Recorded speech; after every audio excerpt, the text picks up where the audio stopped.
हाँ जी बताओ। एक क्वेश्चन हम करने को दिए थे लास्ट क्लास में, कर लिए हो?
देखो, तो हम लोग जो है कुछ कॉन्सेप्ट, अरे लास्ट क्लास में क्वेश्चन दिए थे, किए भी हो?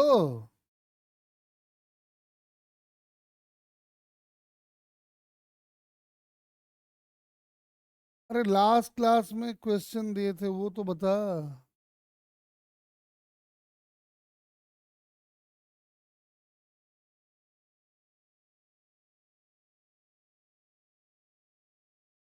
कहाँ किए हो?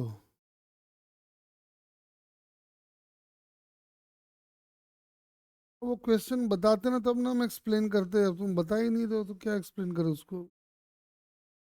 देखो चलो अब एक नया क्वेश्चन ही कराते हैं।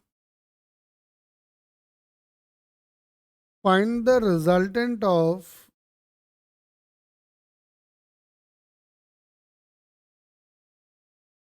चलो ठीक है, एक दूसरा कर लो, आ जाओ। Find the resultant of all the forces.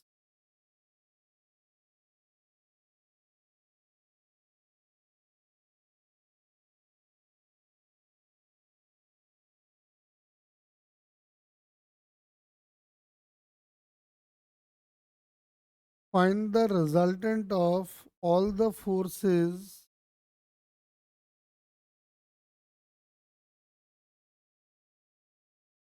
shown in the figure.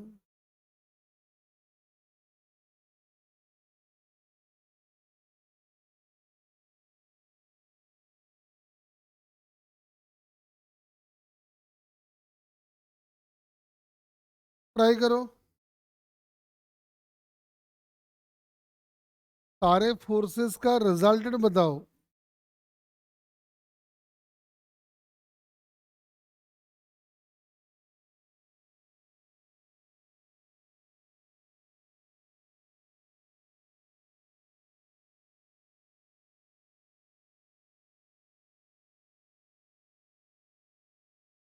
जल्दी जल्दी।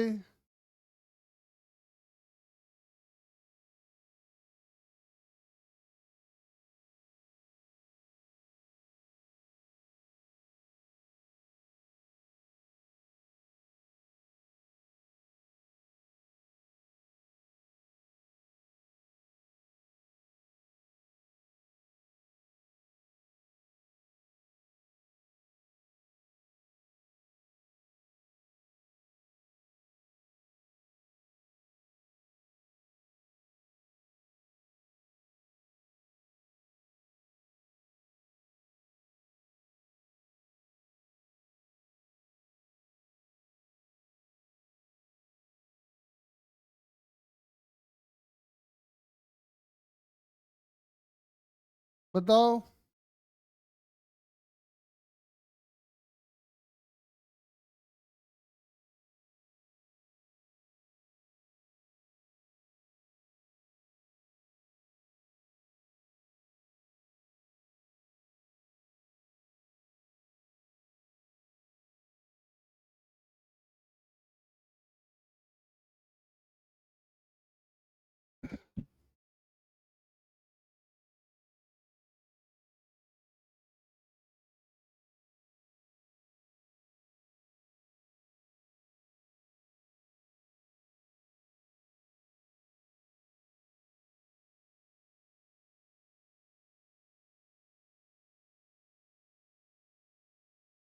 सारे फोर्सेस का रिजल्टेंट बताइए।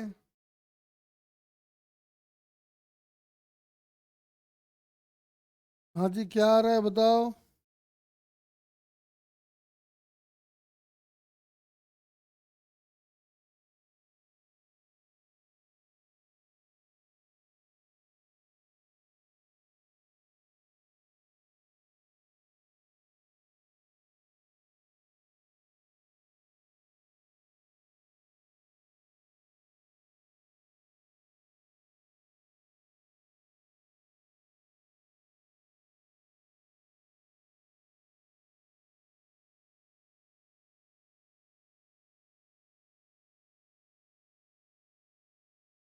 आओ तो रेजोल्यूशन करते हैं हम लोग।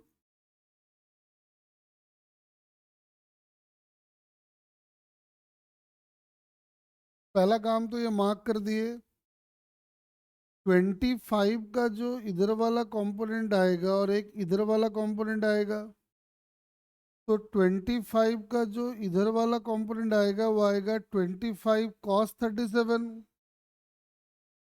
यानी कि आ जाएगा 20। और ये वाला अपना हो जाएगा 15।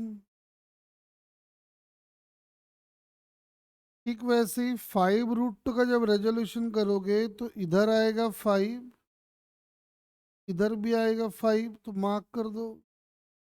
इधर 5, इधर 5। 10 का जब रेजोल्यूशन करोगे तो इधर वाला ये 37 है, तो ये आ जाएगा 8, और ये वाला आ जाएगा 6, ये वाला 8, और ये वाला 6, और एक 5 का नीचे की तरफ है, और एक 2 का इधर की तरफ है। सारे फोर्सेस कवर हो गए। तो अब देखो दिख रहा है कि जो इधर नेट आया, नेट आ रहा है आपका 15 न्यूटन, और इधर जो देख लोगे 23, यानी इधर आ गया 13 न्यूटन। यानी जो रिजल्टेंट आया है, resultant can be written as 15 I cap 13 J cap. तो मॉड निकालोगे तो कितना आएगा, 225, और ये कितना आएगा, 13 का स्क्वायर मतलब 169। इन दोनों को जोड़ोगे तो आएगा 400 से। 13 नहीं आएगा, 11 आएगा। 15 6 21 2 23, 23 में से 10 गया तो 13 ही तो आ रहा है।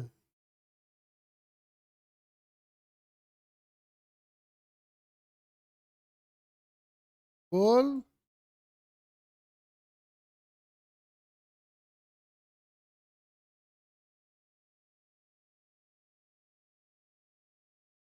कौन सा दो, ये वाला तो दिया है। ओहो, सॉरी सॉरी सॉरी सॉरी, ये दो इसका पार्ट है ना, मैंने गलती से उसमें जोड़ दिया है। ठीक कह रहे हो, ठीक कह रहे हो। 11 ही आएगा, ठीक कह रहे हो। हाँ ठीक है, ठीक है, मैं समझ गया। ये आ जाएगा 121। देख लो, अब जो आना होगा आ जाएगा। चलो एक और कराता हूँ।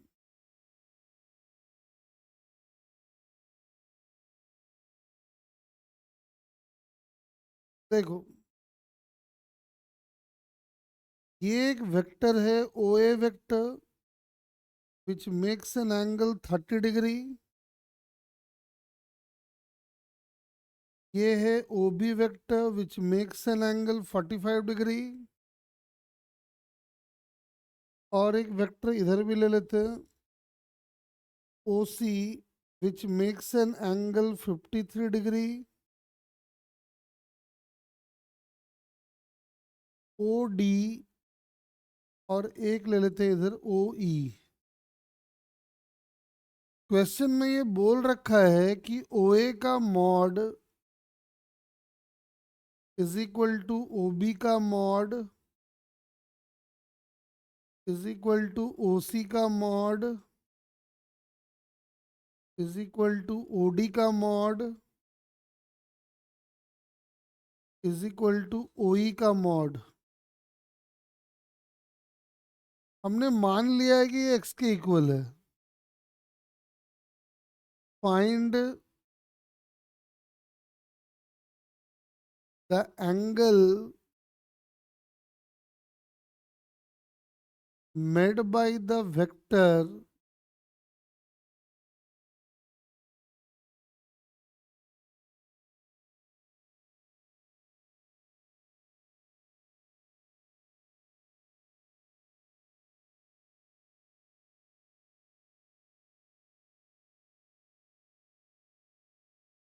देखो कह रहा है find the angle made by the vector O A plus O B minus O C plus O D plus O E with X axis.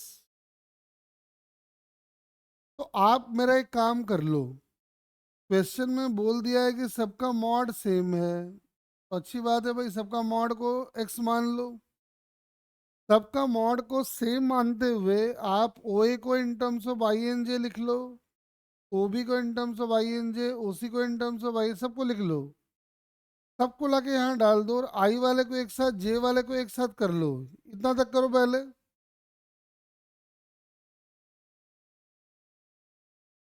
क्या हम समझाते हैं, नहीं तो देखो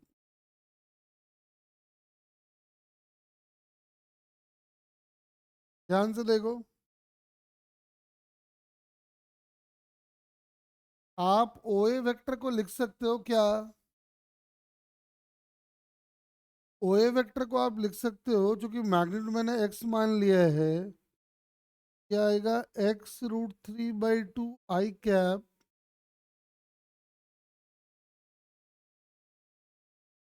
प्लस x/2 जे कैप। ये इसका रिजल्टेंट है। वैसे ही हम लिखने वाले हैं ओ बी को। ये आएगा x/√2 आई कैप x/√2 माइनस जे कैप। ठीक वैसे ही हम लिखने वाले हैं ओ सी को। ये वाला 37 हो जाएगा, तो लिखा जाएगा x इंटू 4/5 माइनस आई x इंटू 3/5 जे कैप। आप ओ ई को लिख पाओगे x माइनस आई, और लास्ट में एक रह गया है ओ डी। ओ डी को लिख पाओगे x माइनस जे। अब उसको जो वेक्टर चाहिए आपको दिमाग नहीं लगाना है, पुट पाट कर दो केवल। यानी हमारा टारगेट है O A plus O B minus O C plus O D plus O E निकालना। सारे वेक्टर्स पता है, पुट कर देते हैं। ओ ए का मतलब जो है, हम क्या करते हैं, आई वाले को एक साथ कर लेते हैं। ये आएगा x√3/2 x/√2। और उसी को जब माइनस करोगे तो आई वाला उसका ऑलरेडी माइनस है, तो माइनस करोगे तो प्लस हो जाएगा, तो ये आ जाएगा 4x/5। फिर आएगा ओ डी। ओ डी में आई है ही नहीं। फिर आएगा ओ ई, तो उसमें है, तो माइनस एक्स कर दो। तो हमने आई वालों को एक साथ कर दिया है, देख लो। अब हम जे वालों को एक साथ करने वाले हैं। क्या होगा? एक टर्म आ जाएगा ओ ए से x/2। देखते जाना। फिर ओबी से आएगा -x/√2। ओसी में हमको माइनस करना है तो ये आ गया -3x/5। ओडी जब करोगे तो आ जाएगा -x। और ओई में जे वाला है नहीं, इतना आ गया। इन दोनों को थोड़ा सॉल्व कर लो, तो इन दोनों को सॉल्व करोगे तो आ जाएगा -x/5। और जब इन दोनों को सॉल्व करोगे तो आ जाएगा -8x/5। अब मुझे एक बात बताओ, आपको वेक्टर का x कंपोनेंट मालूम, आपको वेक्टर का y कंपोनेंट मालूम, जो वेक्टर आएगा वो यही तो होगा। ये हमारा x कंपोनेंट है और ये हमारा y कंपोनेंट है। तो अगर ये वेक्टर जो हमने निकाला है, ये बड़ा सा वेक्टर, ये अगर x एक्सिस के साथ थीटा एंगल फॉर्म कर रहा है, then tan theta can be written as y component over x component. और y कंपोनेंट हम निकाल चुके हैं, देख लो, ये वाला और ये मतलब बड़ा वाला। ये वाला सॉल्व तो मैंने किया नहीं है, देख लो, x-2 माइनस ऐसा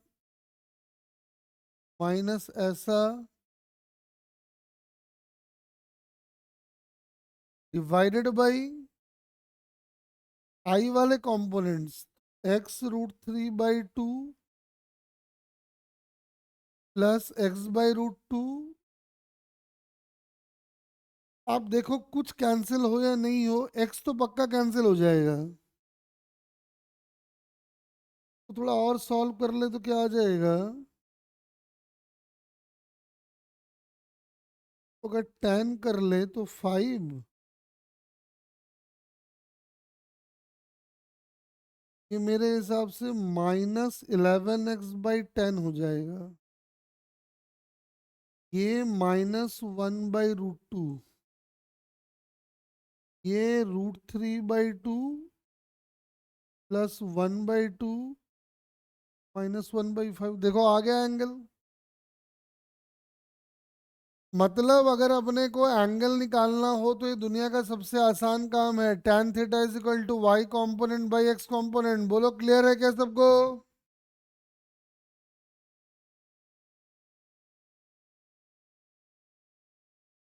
अरे बोलो, क्लियर हुआ क्या?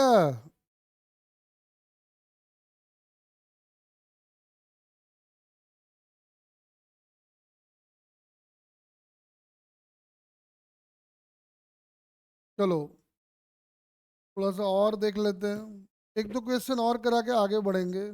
देखो,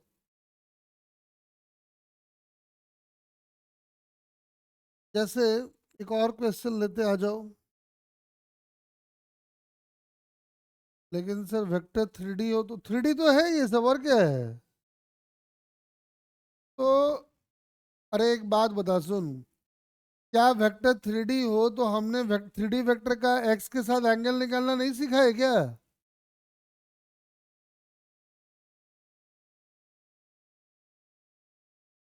क्या हमने ये आपको नहीं सिखाया है कि अगर कोई 3D वेक्टर है XI YJ+Z तो इसका एक्स के साथ जो एंगल आया था डायरेक्शन कोसाइन, याद करो, यही तो है। ये alpha is the angle made by this R vector with X axis. बोलो।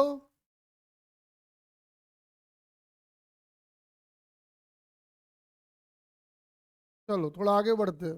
देखो,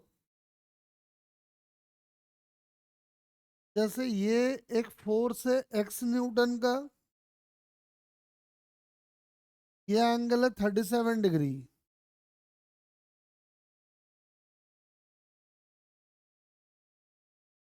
ये एक फोर्स है 45 के एंगल का, 10√2 न्यूटन। ठीक है, इधर एक फोर्स है 5 न्यूटन का। अब क्वेश्चन क्या है, ध्यान से सुनो।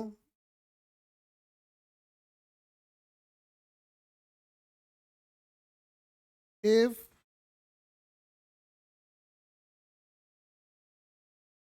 The resultant of all the forces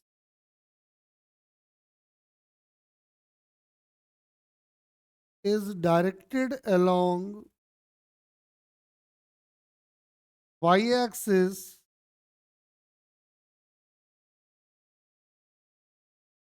then find A part में वैल्यू ऑफ x और B पार्ट में वैल्यू ऑफ रिजल्टेंट। चलो बताओ मुझे।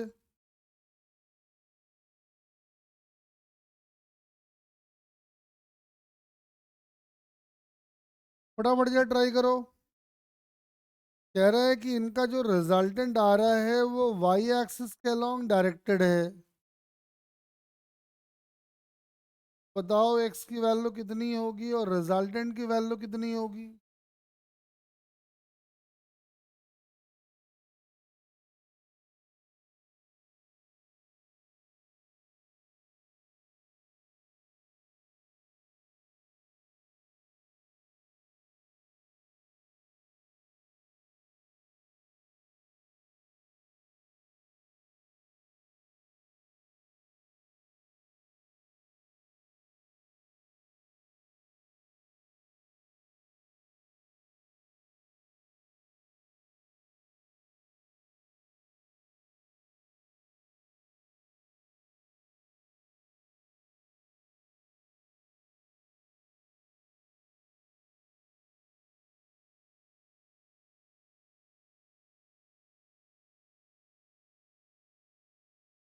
जल्दी बताओ जरा मुझे।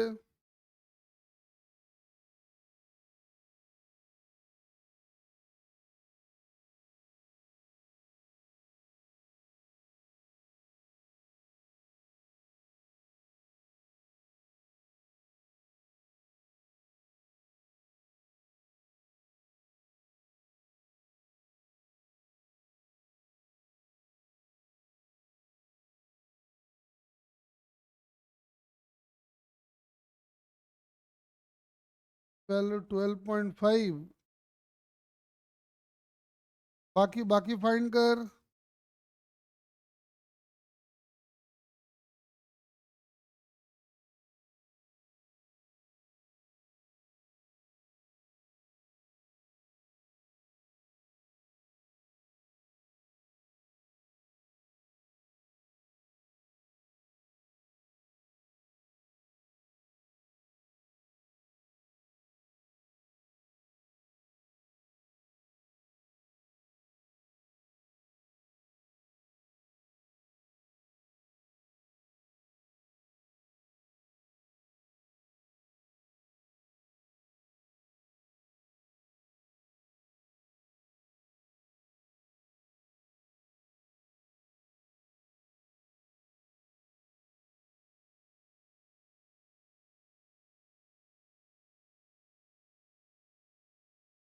x की वैल्यू 3.5। बाकी ट्राई करो, देखो क्या आ रहा है।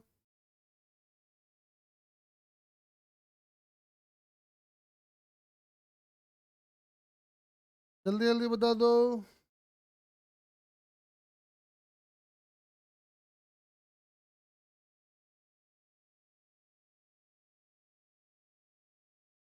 अगर जो बोला है उसको कर लें तो x का इधर वाला कंपोनेंट आएगा 4x/5 और इधर जाएगा 3x/5।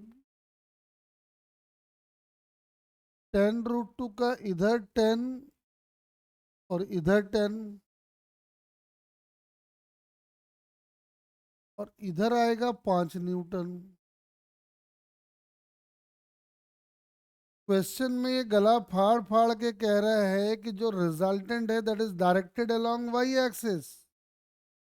इसका मतलब उसका x कंपोनेंट 0 होना चाहिए, और x कंपोनेंट 0 तब होगा when 4x/5 is equal to 10। यानी x की वैल्यू आ गई 12.5। अब x की वैल्यू अगर 12.5 है तो रिजल्टेंट की वैल्यू कितनी है? तो रिजल्टेंट है 10 प्लस 3x+5 -5।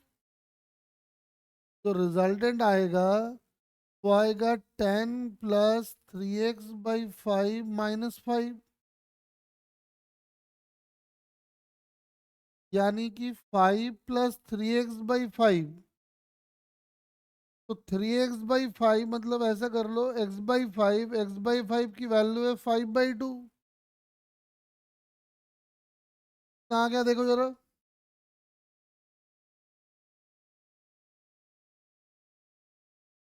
ये आ गया 10 और 15, यानी कि 25/2। बड़ा अच्छा आंसर है भाई, 12.5 ही आ गया, बड़ा अच्छा है। नॉर्मली ऐसा होता नहीं है। हो गया, हमारा क्या जा रहा है? तो बोलो क्लियर हुआ क्या? एक और कराते हैं।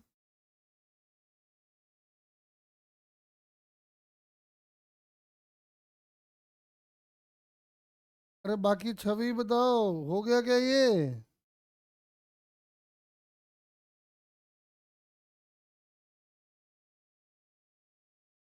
ऐसे क्वेश्चन एक और लेते आ जाओ। जैसे एक फोर्स इधर लग रहा है 10 न्यूटन का, और इधर एक फोर्स लग रहा है x, and this angle is 60 degree.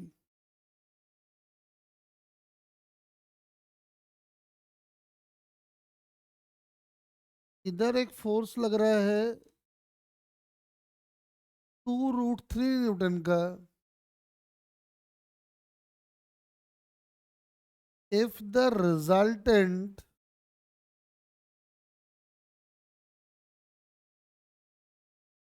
of all the forces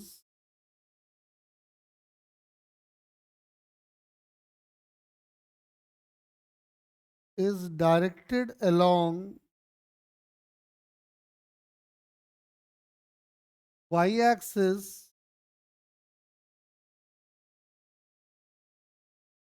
then find a part में value of x,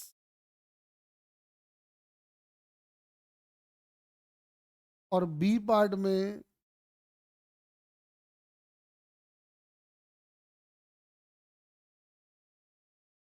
magnitude of resultant। Try करो।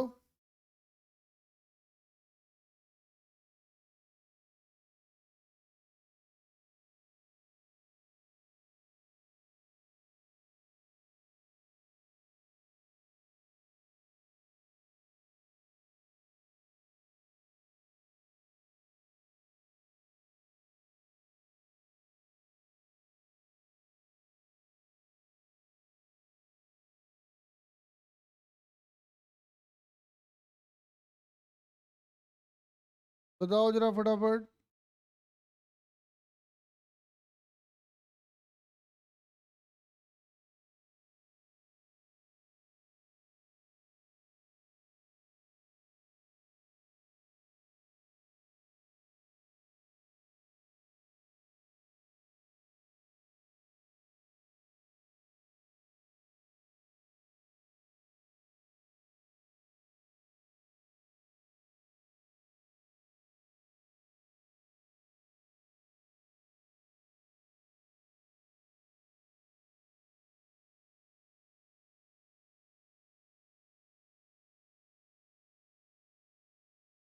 फटाफट आंसर लाओ।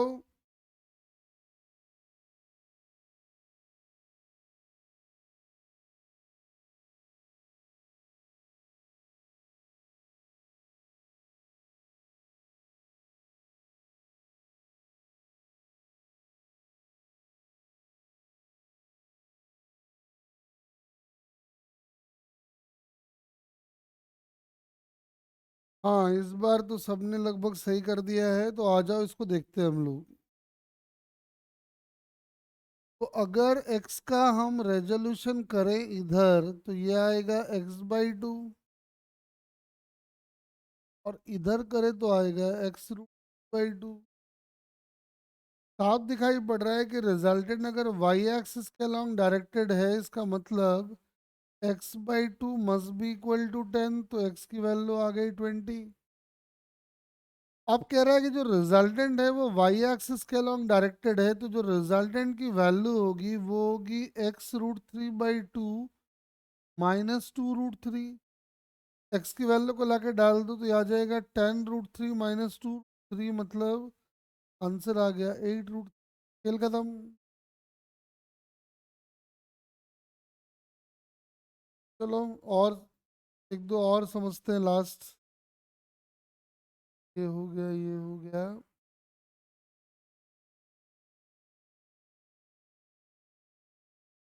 अब एक और कर लेते हैं, आ जाओ फिर खत्म करेंगे इसको, बाद डाउट शुरू करेंगे।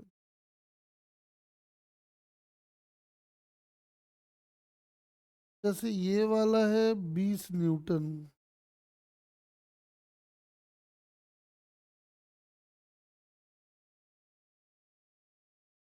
This angle is 45 degrees. Magnitude is 5√2 Newton.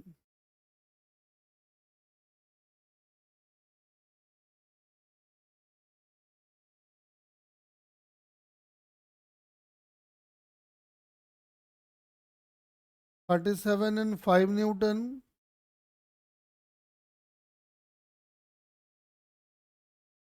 ये एक्स और ये थीटा।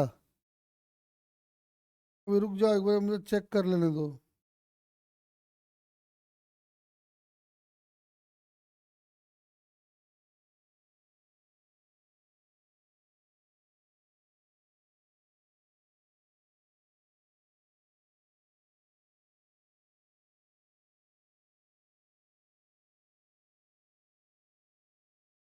इधर एक फोर्स लगा दिया 18 न्यूटन का। ठीक है, और थोड़ा सोचने दो मुझे।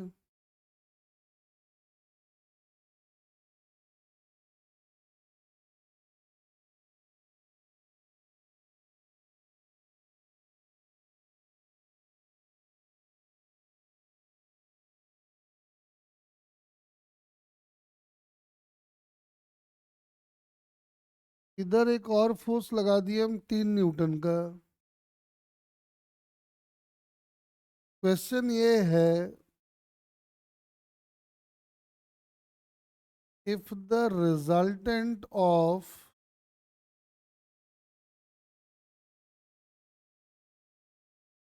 all the forces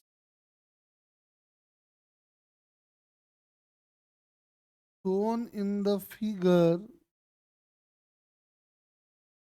is 0,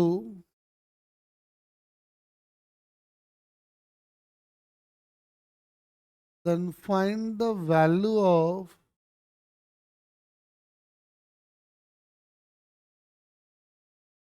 x and theta। हाँ, ये 18 न्यूटन है। चलो शुरू हो जाओ।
अरे सबका यही आ रहा है क्या, चेक करो।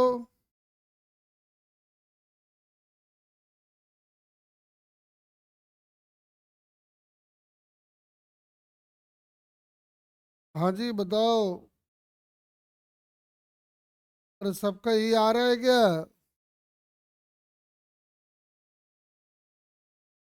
और एक्स की वैल्यू?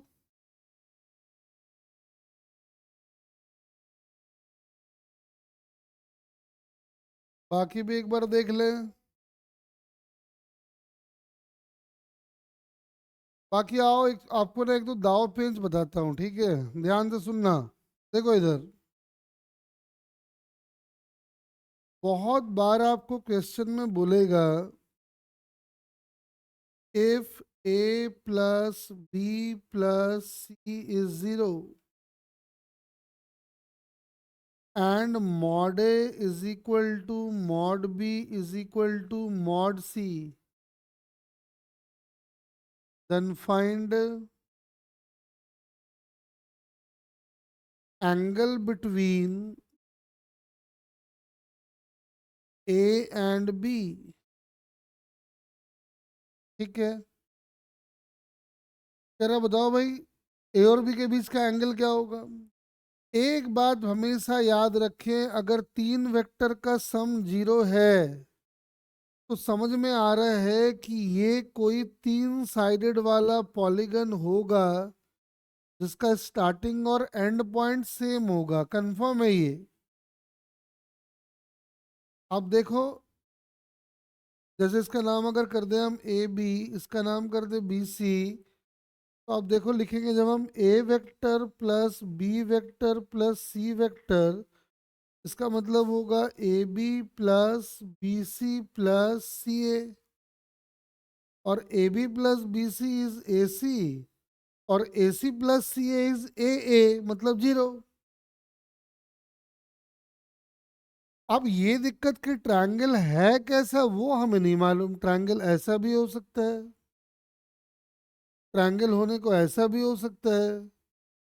तो ये बताएगा आगे का डेटा।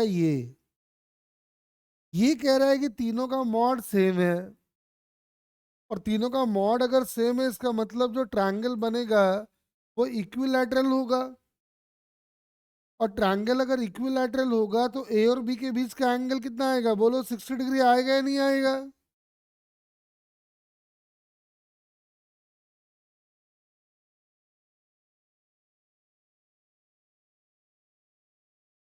अरे बोलो। अरे नहीं आएगा, ध्यान से देख। अरे ये एंगल बेटा 60 है, और मैंने आपको बोला था कि दो वेक्टर के बीच का एंगल वही लेंगे जब दोनों डाइवर्जिंग या कन्वर्जिंग फॉर्म में हो। ए और बी के बीच का एंगल 60 नहीं है, ध्यान से देखो, तो 120 है। तो बोलो अभी, हड़बड़ा के बोल दिया आंसर 60 डिग्री। भाई ध्यान रखे, छोटी छोटी बातें हैं ये। कल को अगर बोला होता कि नहीं, A plus B plus C zero, mod A is equal to mod B,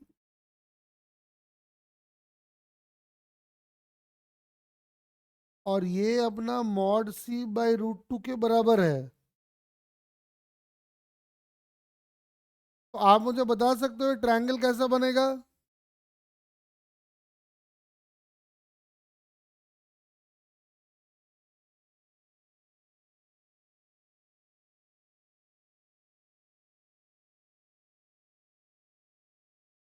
बताओ जरा, ये ट्रायंगल कैसा बनेगा?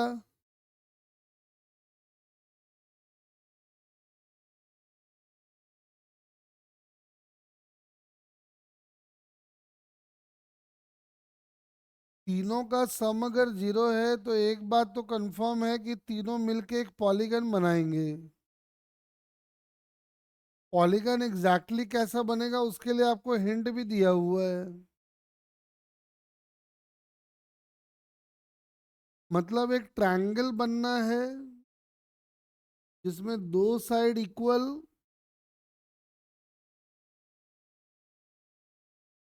मतलब मॉडे को अगर हम x मान लें, ये x, ये x और ये आ गया x रूट। अब सब कहानी दिख रहा है, देख लो। यानी ये अपना a, ये अपना b और ये अपना c। समझ में आ रहा है कि भाई ये एंगल 45 45 होगा। तो ध्यान से देखो, और ये एंगल 90 होने वाला है। ए और बी के बीच का एंगल जब लिखोगे तो वो तो 90 आएगा, लेकिन जब बी और सी के बीच का एंगल लिखोगे तो वो 90 नहीं आएगा, वो 135 डिग्री आएगा। देखो दिखाई पड़ रहा है क्या?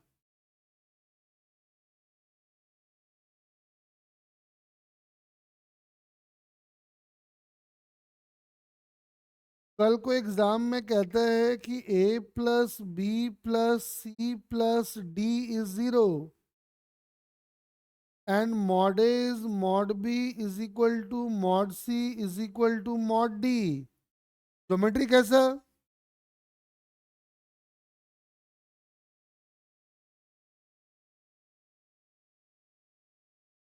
जल्दी बोलो।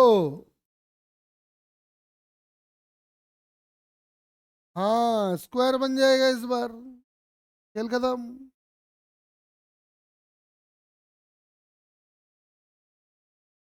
ए बी सी डी। कल को बोला नहीं, A plus B plus C plus D plus E plus F is equal to 0। Mod A is equal to mod B is equal to mod C is equal to mod D is equal to mod E is equal to mod F. Regular hexagon. भैया इशारों इशारों में बात चल रहा है इधर। अगर आप चीजों को पकड़ पाए तो बड़ा आसान होगा। चलो एक दो क्वेश्चन और करते हैं, फिर डाउट क्लास शुरू करेंगे। देखो, अब थोड़ा सा जो आप पढ़े हो उसी को थोड़ा घुमा फिरा के अप्लाई करते हैं।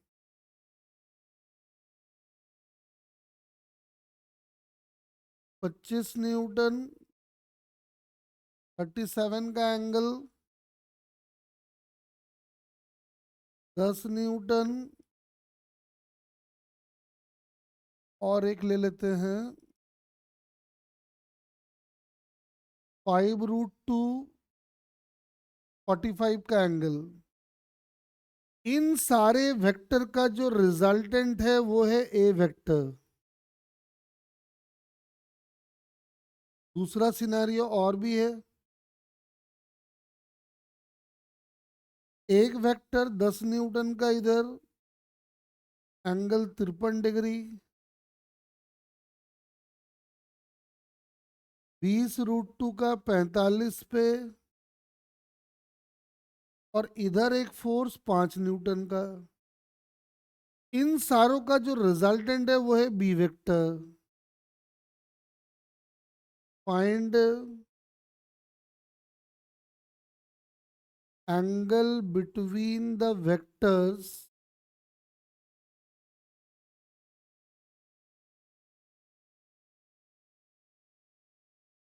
चलो शुरू हो जाओ।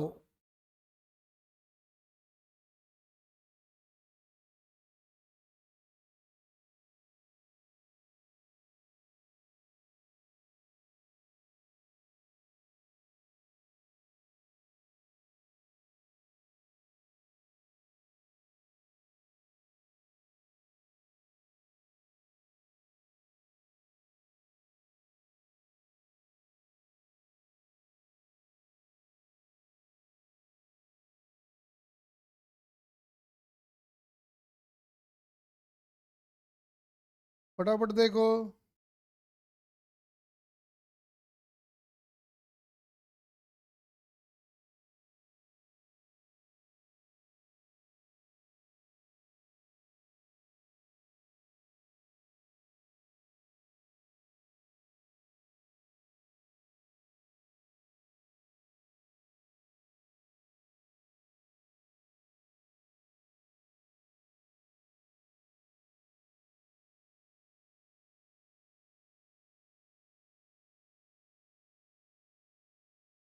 फटाफट जरा बताओ क्या होगा।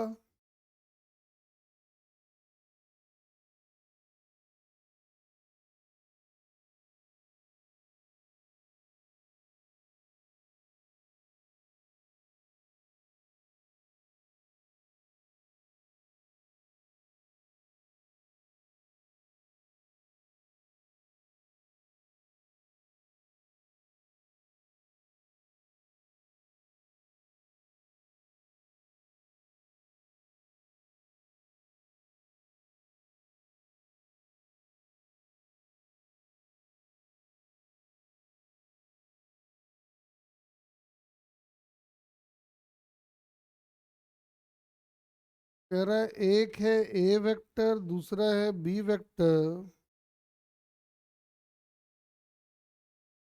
बताओ दोनों के बीच का एंगल क्या होगा।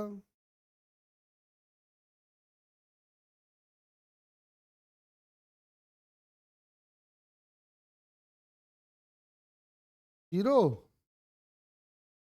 देखते हैं, रुक जा।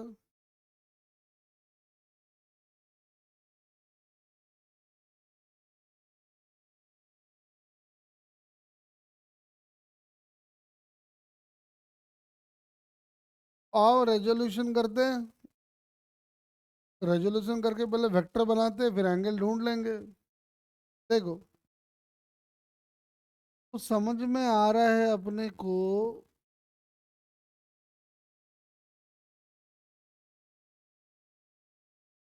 है ना, ध्यान से देखो।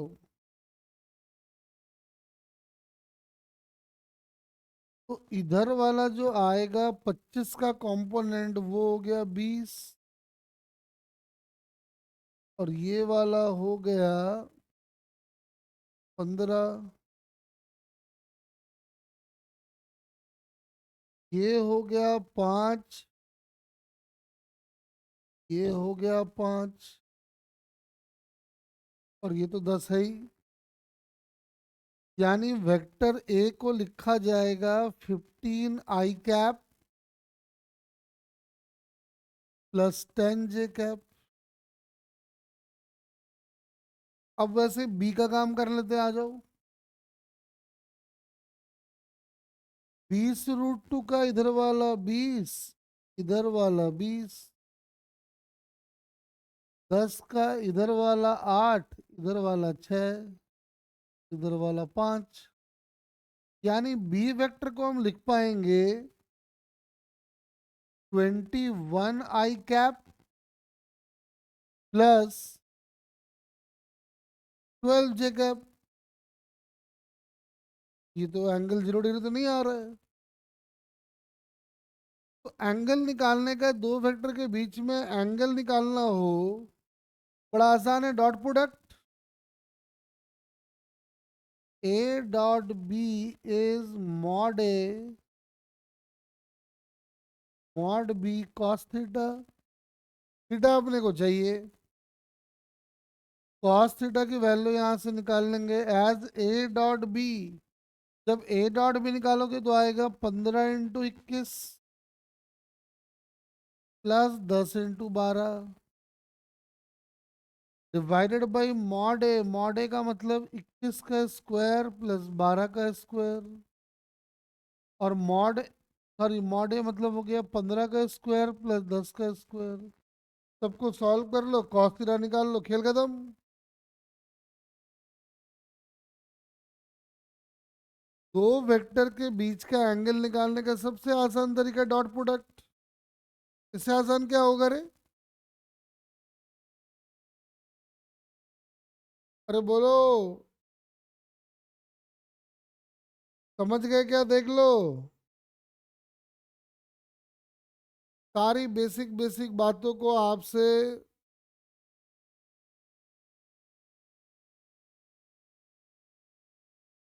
चलो अब ना मैं एक एक करके डाउट शुरू कर रहे हैं हम। तो सार्थक का डाउट हम पहले ले रहे हैं। आप एक बार क्वेश्चन को पढ़ लो, क्योंकि हम क्वेश्चन डिस्प्ले नहीं कर पाएंगे। आप लोग एक बार सार्थक का जो डाउट है वो देख लो, मैं दोबारा आपको भेज भी दे रहा हूँ वैसे तो। आ गया। ये रहा।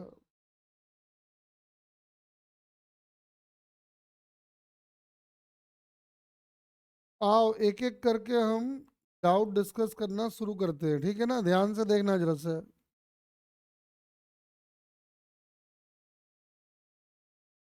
तो सबसे पहला जो जो सार्थक के डाउट्स अभी हम वो ले रहे हैं।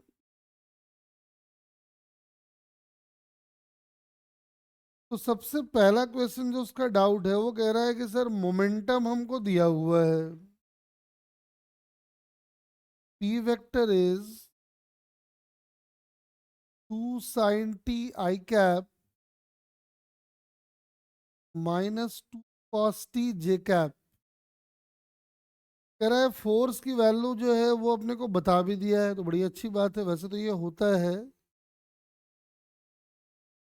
एक काम करते हैं ना, मोमेंटम को डिफरेंशिएट करके फोर्स निकाल ही लेते हैं। तो साइन का डेरिवेटिव हो जाएगा कॉस, ये हो गया 2 cos t i cap, और कॉस टी का डेरिवेटिव हो जाएगा माइनस, यानी कि 2 sin t j cap। F निकल के आ गया। अब क्या क्या कह रहा है वो सुनो। कह रहा है कि जो P है और F है वो हमेशा परपेंडिकुलर होगा, तो आओ चेक करते हैं। अगर हम F डॉट P निकालें तो समझ में आ रहा है कि ये और ये मल्टीप्लाई होगा, यानी ये आएगा 4 sin t × cos t, और ये दोनों फिर मल्टीप्लाई होंगे लेकिन बीच में माइनस आएगा। आप देख सकते हो कि दोनों का डॉट जीरो आ रहा है, इसका मतलब क्योंकि हम किसी भी टाइम पे दिखा रहे हैं कि दोनों का डॉट जीरो है, तो किसी भी टाइम पे हम ये कह सकते हैं F is perpendicular to P.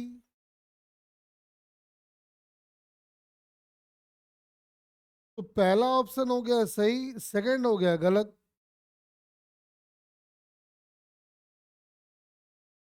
अब जरा पी का मॉड निकालते हैं, तो पी का मॉड क्या आएगा देखो। पी का मॉड आएगा 2 sin t का होल स्क्वायर +2 cos t का होल स्क्वायर और पूरे का अंडर रूट,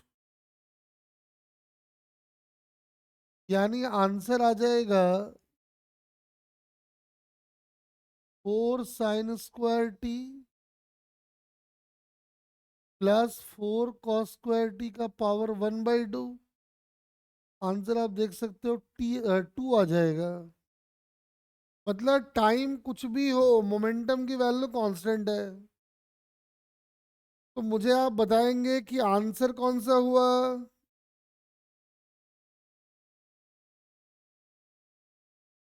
जल्दी रिस्पॉन्ड करो।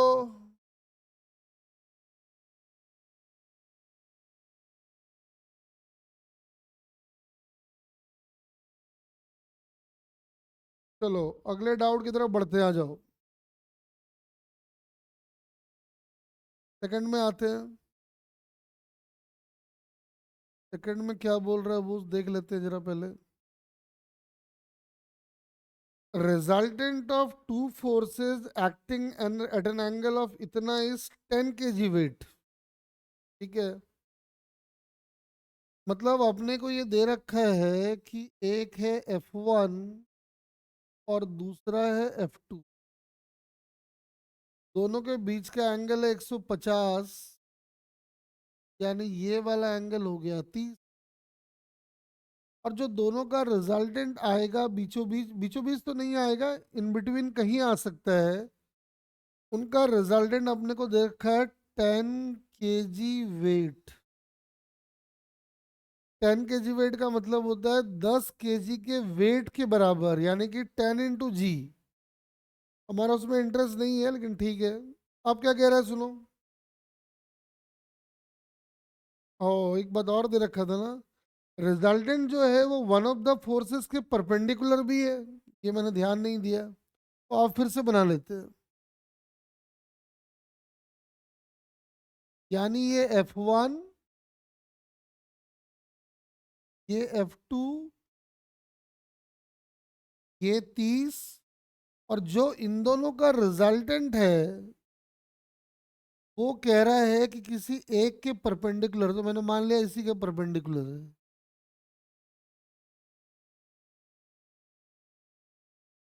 ऐसा क्वेश्चन में बोल रखा है। बोला बताओ छोटा वाला जो फोर्स है उसकी वैल्यू कितनी होगी। तो ध्यान से देखो, आज ही हमने सीखा है ये अगर F2 है तो F2 का इधर वाला कंपोनेंट आएगा F2 cos 30 और इधर वाला आएगा F2 बाई 2। आप कह रहे हो कि रिजल्टेंट y के अलोंग है और वैल्यू इतनी है। इसका मतलब एक बात तो मुझे समझ में आ गया कि F1 की वैल्यू जो है वो होगी F2√3/2 और साथ में accordingly question F2/2 is equal to 10 kg weight. तो हमारा F2 निकल आया 20 kg वेट और F2 की वैल्यू को लाके वहां डाल दो, F1 आ जाएगा 10√3 kg वेट। √3 की वैल्यू होती है 1.73, 10 से मल्टीप्लाई कर दो, जरूरत भी नहीं है। देखिए बताओ सही आंसर कौन सा हुआ।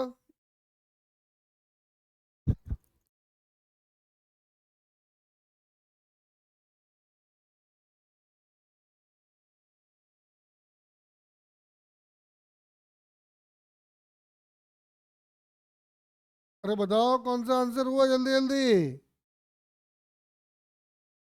तो आंसर नहीं बोल रहे इसका मतलब क्वेश्चन नहीं पढ़ रहे, डाउट किसी का भी हो कुछ ना कुछ सीखने को जरूर मिलेगा।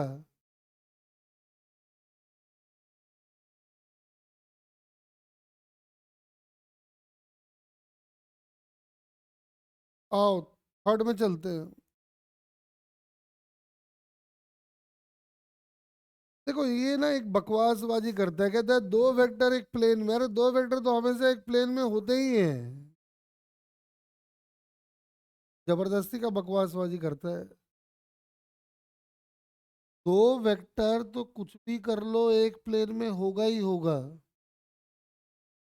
मान लेते हैं कि ए और बी है ऐसा, और जो सी वाला है वो इस प्लेन के आउटसाइड लाई कर रहा है, मतलब ऊपर। तो ऊपर का मतलब हम ऐसे दिखा देते हैं इसको। ये समझाए थे एक दिन हम आपको। कह रहा है अगर हम ए प्लस बी प्लस सी निकालें, क्या तीनों का रिजल्टेंट कभी जीरो हो सकता है।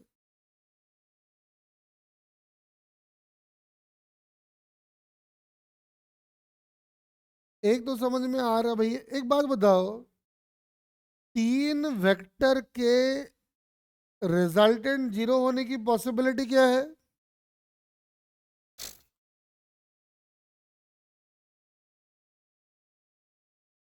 तीन वेक्टर का रिजल्टेंट जीरो तभी होगा when all the vectors lie in the same plane.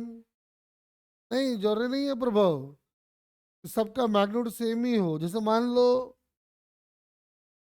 3 4 5, तो 3 और 4 का जो रिजल्टेंट आएगा वो 1 से लेके 7 तक हो सकता है, तो 5 भी हो सकता है।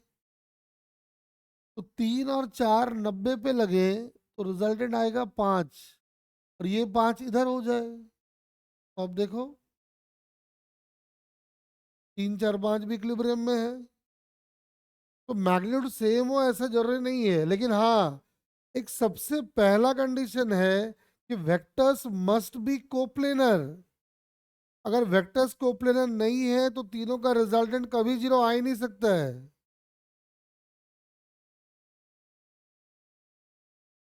आओ जरा एक बार फिर से देख ले क्वेश्चन को। आ गया।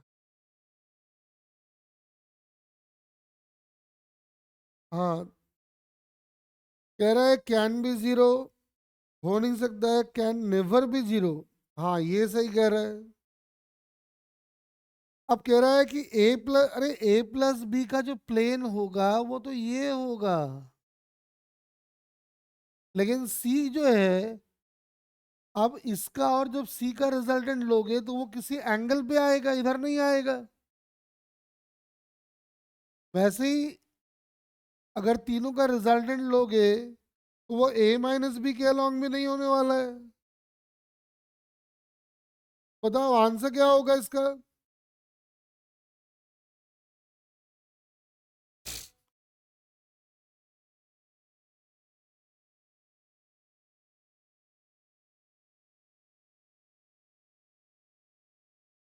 आओ नेक्स्ट देखते हैं। देखो कह रहा है कि 4 माइल चला है।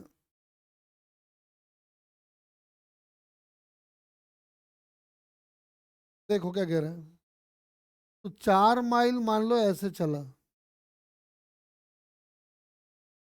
अब ये इसके लेफ्ट में टर्न कर गया। लेफ्ट में टर्न कर गया मतलब ऐसे आया होगा और फिर से 6 माइल चला।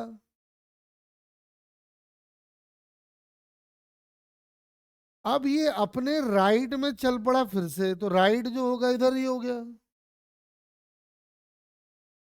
कितना चल पड़ा? तो 4।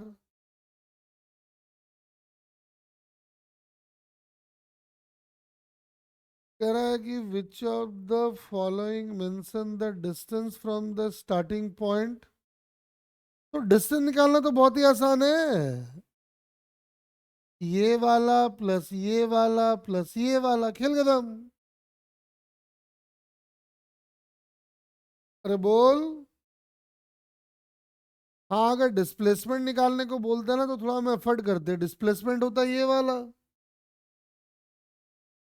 अब ये निकालने के लिए हम बोलते हैं ये वाला 6 है और ये वाला 4 है और ये वाला भी 4 है, यानी ये वाला 8 और ये वाला 6।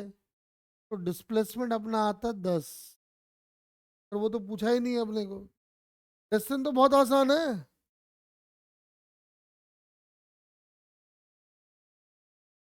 तो क्या पूछे? Distance of the which of the following mention the distance from the starting point?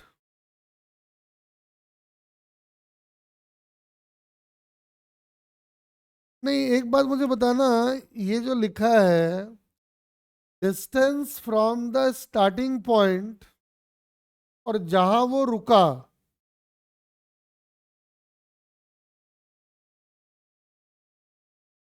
ये इत्तेफाक से तो डिस्प्लेसमेंट हो गया ना।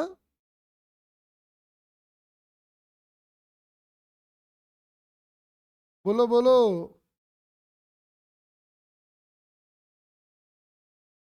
ये कह रहे नहीं, हाँ ये अच्छा क्वेश्चन है, इसमें फंसाने वाला है। कह रहा है जहां से स्टार्ट किया और जहां रुका दोनों के बीच का डिस्टेंस। तो कह रहा है डिस्टेंस, लेकिन इत्तेफाक से आपको निकालना है डिस्प्लेसमेंट, और डिस्प्लेसमेंट अपना हो जाएगा 10। सॉरी 14 नहीं होगा, मैंने गलत बोल दिया था।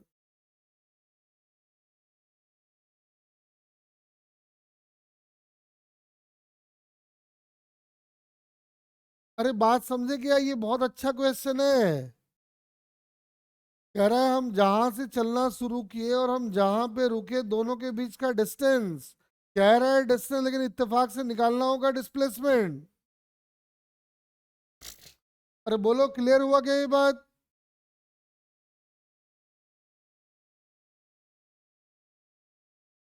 नहीं समझे?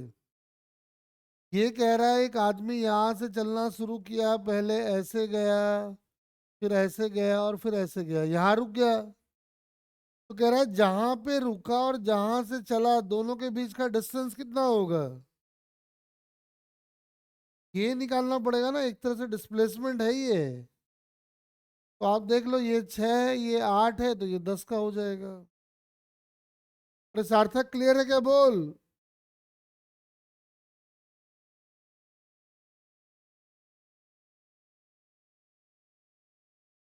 आओ अगला लेते हैं।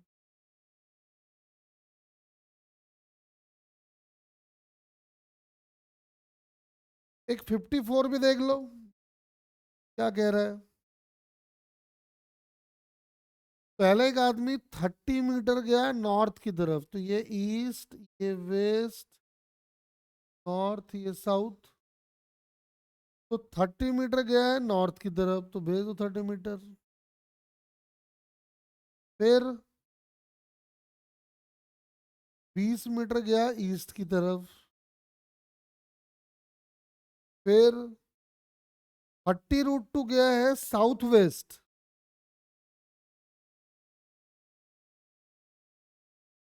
साउथ वेस्ट का मतलब पक्का ऐसा आया होगा, तो साउथ वेस्ट तो यही डायरेक्शन है ना। और ये वाला अपने को दे दिया है, कौन सा दिया है, 30√2। कह रहा है बताओ कि वो उसका डिस्प्लेसमेंट क्या होगा फ्रॉम द ओरिजिनल पोजीशन।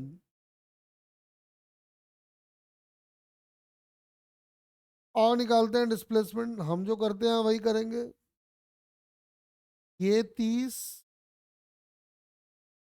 ये 20, और 30√2 आ रहा है इधर, और ये एंगल है 45, तो ये भी आएगा 30 और ये भी आएगा 30, यानी ये भी आएगा 30 और ये भी आएगा 30।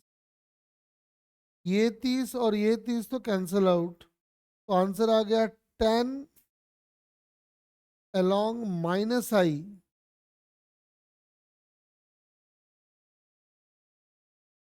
बताओ आंसर कौन सा होगा।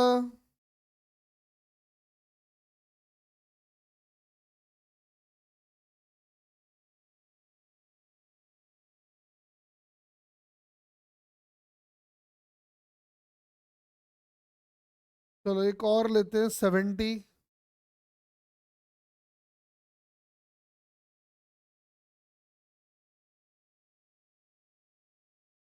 रिजल्टेंट ऑफ टू फोर्सेस और एक दूसरे का one double the other in magnitude, मतलब अगर ये एफ है तो दूसरा वाला इसका 2f है,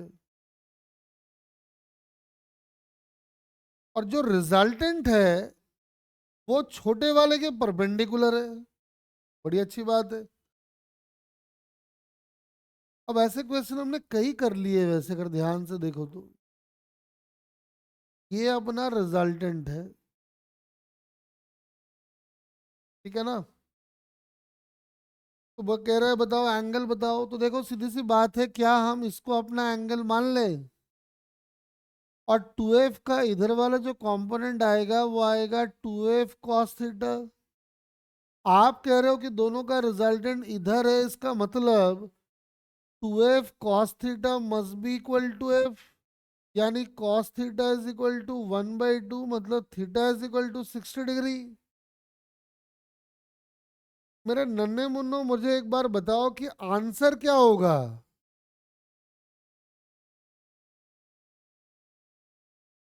देखते कौन सही बताता है।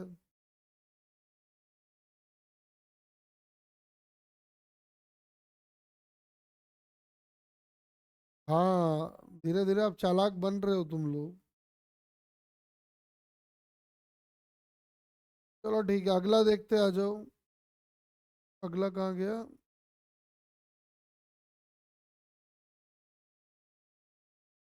देखो, कह रहा है कि दो फोर्सेस हैं, वैसे तो तीन फोर्स कहना चाहिए था, बोला दो ही है, लेकिन चलो ठीक है, समझ जाओ तुम इतना। एक है 30 न्यूटन का फोर्स, एक है 60 न्यूटन का फोर्स, और एक है p न्यूटन का फोर्स। ये लोग एक पॉइंट पे लगता है और सिस्टम इक्विलिब्रियम में है। तो कह रहा है p की वैल्यू बताओ, तो बड़ा आसान है भाई।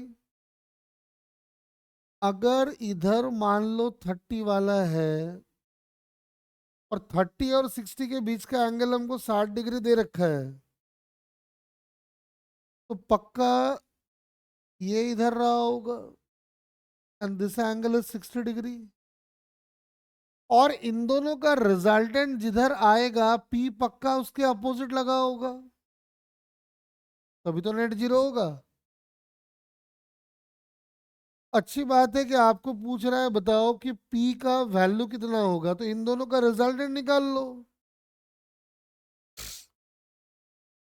कैसे निकालोगे? कई तरीका है। या तो A square plus B square plus two A B cos theta कर दो, या तो रेजोल्यूशन का सहारा ले लो। ये 30 और 60 का इधर वाला जो कंपोनेंट आएगा वो भी 30, और 60 का इधर वाला जो कंपोनेंट आएगा वो आएगा 30√3 शायद। हाँ 30√3 आएगा। तो इन दोनों का रिजल्टेंट जिधर आएगा पी पक्का उसके अपोजिट लग रहा होगा, यानी पी की वैल्यू होगी का स्क्वायर प्लस 30√3 का स्क्वायर का अंडर रूट। क्या आएगा बोलो?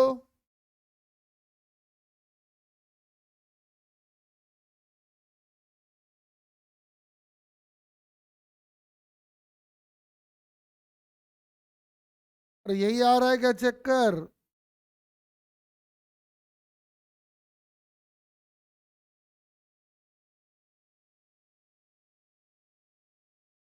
आ जाओ नेक्स्ट देखते हैं।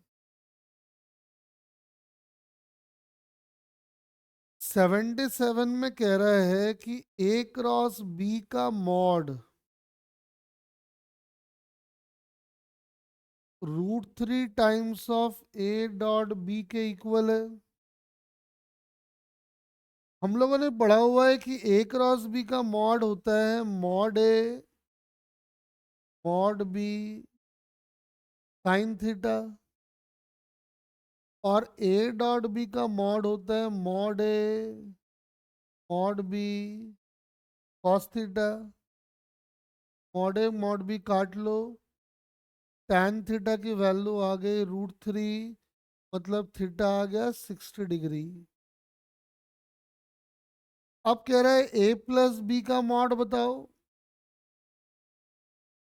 ए प्लस बी का मॉड आएगा ए स्क्वायर प्लस बी स्क्वायर, और दोनों के बीच का एंगल हम निकाल चुके हैं, कॉस 60 की वैल्यू होती है 1/2, तो ये कट जाएगा। आंसर आ जाएगा A square plus B square plus A.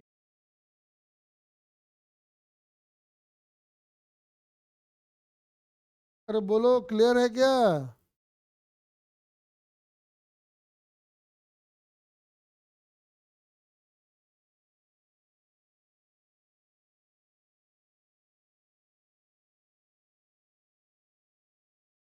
Sir आपने 72 नहीं किया?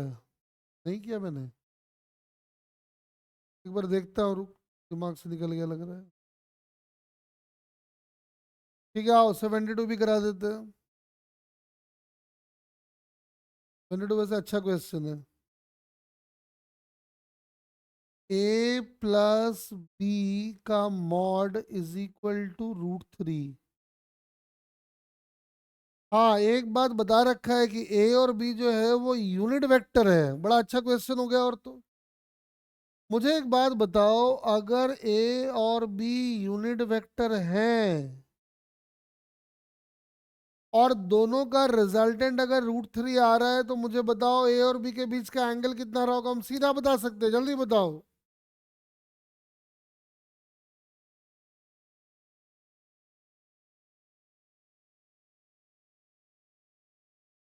अरे ए और बी अगर यूनिट वेक्टर है और उनका रिजल्टेंट अगर √3 आ रहा है, तो ए और बी के बीच का एंगल। हाँ बुरी तरह से पढ़े आप लोग, तब फटाफट यूज करो, फायदा होगा। चलो थीटा मिल गया अपने को, यही हमको चाहिए भी था, खेल खत्म हो गया समझो। तो एक बार क्वेश्चन निकालने तो कहाँ गया? अब सुनो,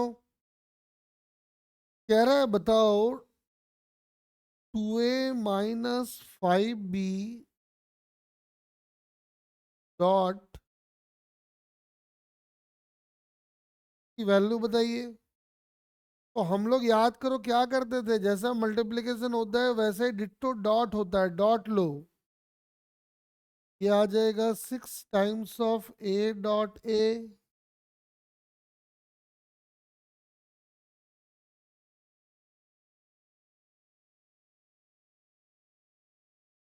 और लास्ट में आ जाएगा -5 times of b dot b।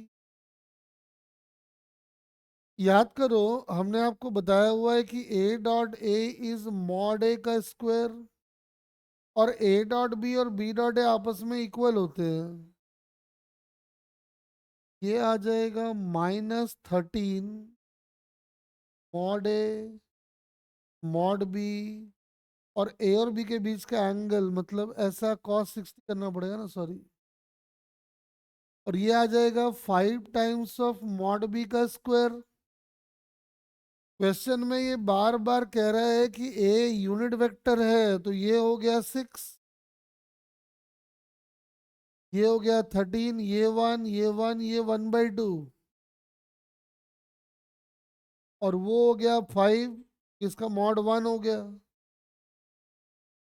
ये हो गया 1 - 13/2, यानी आंसर -11/2।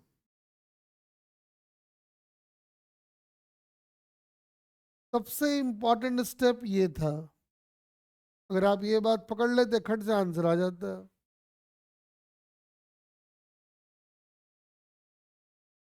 चलो 94 में आ जाओ। 94 में क्या कह रहा है देखो, minimum number of coplanar vectors of equal magnitude जिसका वेक्टर सम 0 होगा। बताना आंसर क्या होगा इसका।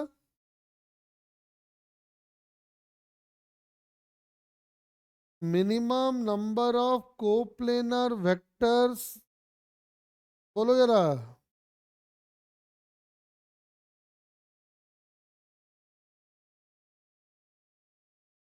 हाँ, अरे दो वेक्टर ले लो, दोनों का मॉड को सेम कर दो। मॉड को सेम कर दो, डायरेक्शन को अपोजिट कर दो। बोलो।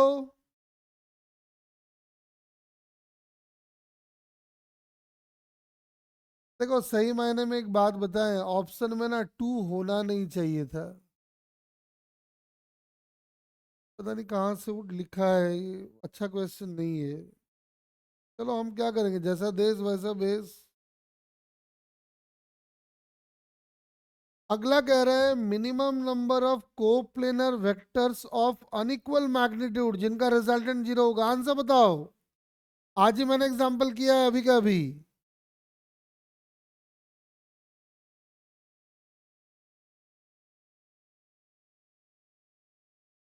अरे बता दो। हाँ अभी तो देखा है। 3, 4, 5 का रिजल्टेंट 0 हो सकता है। हाँ, पहली कंडीशन ये है कि वेक्टर्स मस्ट बी कोप्लेनर। कैसे होगा वो अभी हम बताए थे आपको। 3 और 4 को 90 के एंगल पे लगा दो, 5 को उसके पीछे लगा दो, इन दोनों का रिजल्टेंट इधर आएगा, और ये एक दूसरे को कैंसिल आउट कर जाएगा। आओ जरा आगे देखते हैं, लास्ट क्वेश्चन है ये। क्या कह रहे हैं, वेक्टर ए अपने को दिया हुआ है,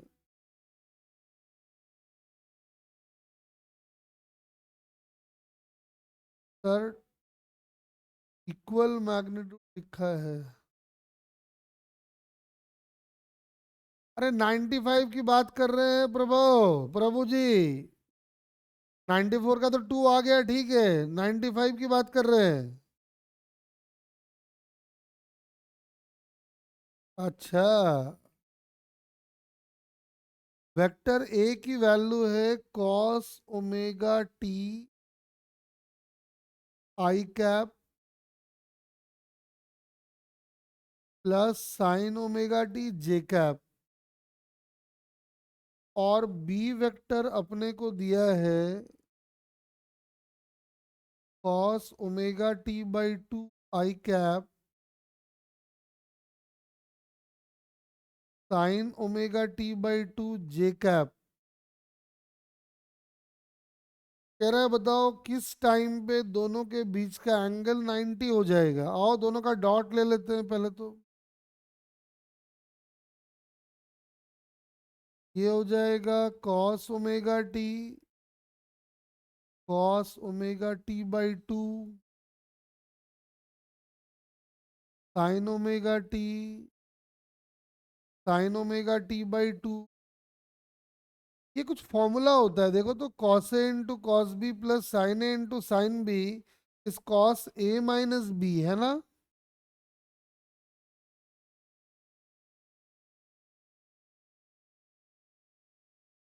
यानी ये कुल मिला के आ गया cos omega T by two. और आप चाहते हो कि दोनों के बीच का एंगल 90 हो, तब होगा जब ये जीरो होगा और ये जीरो तब होगा जब ओमेगा टी बाई टू की वैल्यू होगी पाई बाई टू। यानी टी की वैल्यू आ जाएगी पाई बाई ओमेगा। अरे बोलो क्लियर है क्या।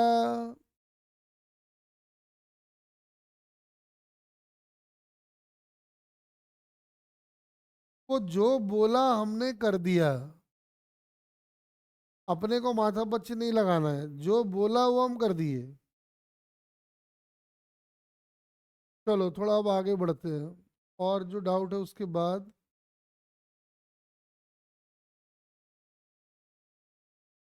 अब हम लोग जो है डाउट्स ले लेते हैं, उसके बाद मीनाक्षी ने भेजा है ऐसे।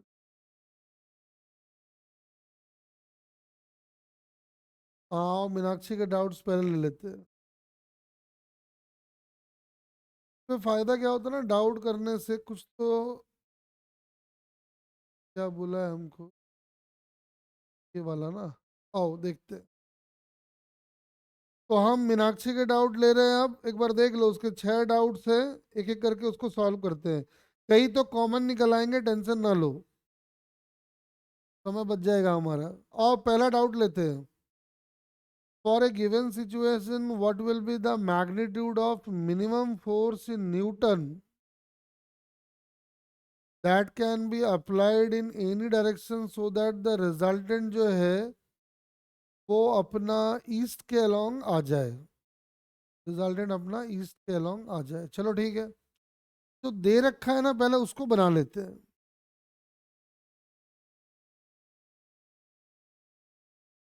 एक दे रखा है अपने को इधर 5 का, ये 37, ये 4 का, ये 3 का।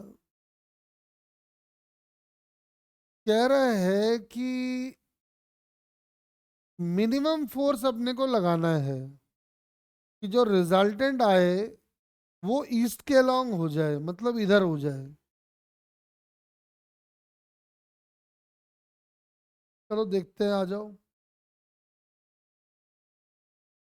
तो हमको एफ का मिनिमम वैल्यू चाहिए, तो मैंने मान लिया है कि उस फोर्स की वैल्यू कुछ एक्स है और वो थीटा एंगल पे लग रहा होगा, ऐसा मान लिया है मैंने। तो क्या होगा देख, हम तो जो करते हैं वही करेंगे। रेजोल्यूशन इधर आएगा एक्स कॉस थीटा, इधर आएगा एक्स साइन थीटा, 3 न्यूटन इधर, 4 न्यूटन इधर। अरे एक बात बताओ ये मीनाक्षी, ऐसा तो नहीं है 5 को रिजॉल्व करके लिखा है। लग तो मुझे वही रहा है वैसे।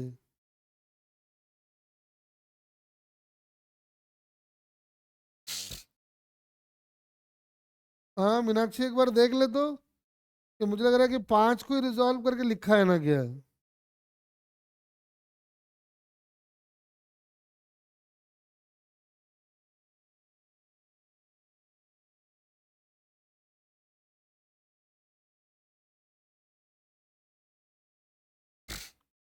मुझे लग रहा है ना वो 5 को ही रिजॉल्व करके लिखा है, हम इसको 3 मान रहे हैं, वो रियलिटी में 1 रहा होगा, मुझे लग रहा है ऐसा। तो फिर ये 4 बार मानना गलत हो गया ना, तो ऐसे करना पड़ेगा देख। यानी आपका फोर्स लग रहा है इधर, और ये है आपका 37 का एंगल। आप चाहते हैं कि रिजल्टेंट ईस्ट के अलोंग आए। अगर रिजल्टेंट ईस्ट के अलोंग आए तो हम ये मान लेते हैं कि फोर्स ऐसे लगाना पड़ेगा। तो फायदा क्या होगा? 5 का इधर वाला कंपोनेंट 4 आएगा और इधर आएगा 3। एक्स का इधर वाला कंपोनेंट आएगा एक्स कॉस थीटा और इधर आएगा एक्स साइन थीटा। आप जब कह रहे हो कि इसका रिजल्टेंट इधर आना है, इसका मतलब इस डायरेक्शन में रिजल्टेंट नहीं आना चाहिए। यानी X cos theta must be equal to 3, यानी X is equal to 3/cos theta.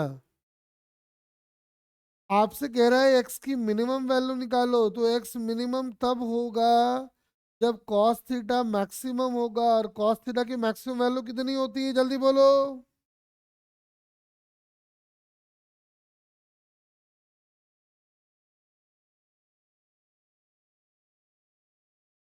तो कॉस थीटा की मैक्सिमम वैल्यू अगर 1 आ रही है तो मेरे नन्हे मुन्नो एक्स की मिनिमम वैल्यू बता दो।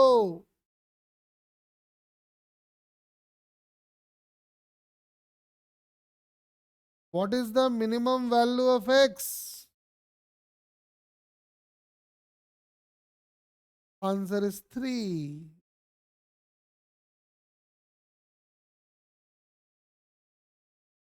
नहीं, मीनाक्षी 6 कहाँ से लाई? 3 आएगा ना बेटा। अरे एक्स मिनिमम तब होगा जब ये मैक्सिमम होगा। इसकी मैक्सिमम वैल्यू 1 होती है, जब ये 1 करोगे तो एक्स की वैल्यू 3 आ गई।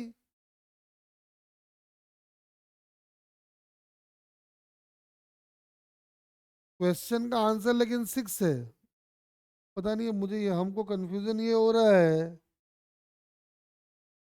कि वो 3 4 को अलग से ले या क्या करें। हाँ, अगर 3 4 को अलग से लेंगे ना तब आंसर आ रहा है वैसे। अगर हम इसको भी मान लें, ये वाला मान ले, तब आएगा। कैसे? अगर 4 वाला को अलग से मान ले इधर और 3 वाला को अलग से मान ले इधर, तो आएगा X cos theta must be equal to 6। यानी एक्स इज इक्वल टू ऐसा। और ये जब 1 होगा तब एक्स की वैल्यू मिनिमम और 6। भाई मेरी गलती नहीं है, देख ले, इसमें क्वेश्चन क्लियर कट नहीं है।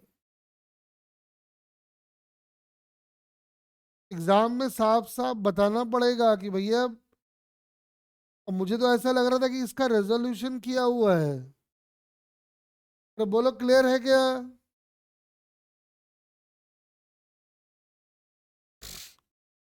आओ उसके दूसरा क्वेश्चन लेते हैं।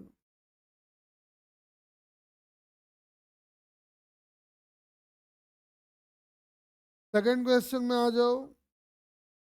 कह रहा है कि बॉडी इक्विलिब्रियम में किस केस में आएगा, तरीका बता चुके हैं आपको। 2 का मिनिमम मैक्सिमम निकाल के देखिए। अगर तीसरा उसके बीच में आया तो रिजल्टेंट 0 होगा, अदरवाइज नहीं होगा। जैसे पहला अगर हम आपको चेक कर दें कि 3 न्यूटन, 5 न्यूटन, 1 न्यूटन, 3 और 5 का मिनिमम 2 और मैक्सिमम 8। ये लेकिन 1 का है। आप कुछ भी कर लो, इन तीनों का रिजल्टेंट 0 हो ही नहीं सकता है। अगर ये वाला इन दोनों के बीच में आता या इनके बराबर भी आता तो भी रिजल्टेंट 0 हो जाता है। बोलो क्लियर है क्या?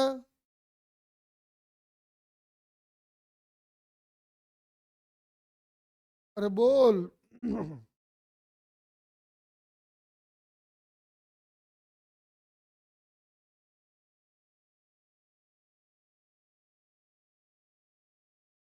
चेक करके बताओ आंसर कौन सा होगा, जल्दी बताओ।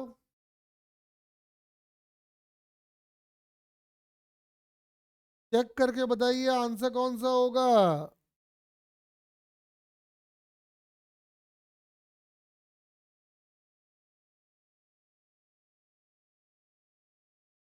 किसी दो का मिनिमम मैक्सिमम निकालिए और देखिए तीसरा उसके बीच में आ रहा है कि नहीं आ रहा है।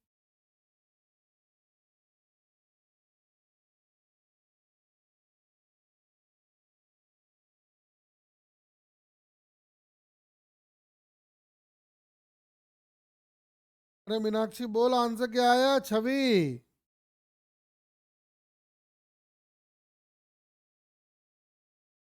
मीनाक्षी बोल रही है बी, सार्थक बोल रहा है 3।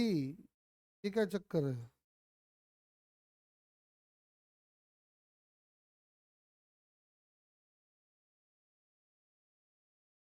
आ गया ना, तो माथा पच्ची नहीं है, आगे बढ़ते हैं हम लोग।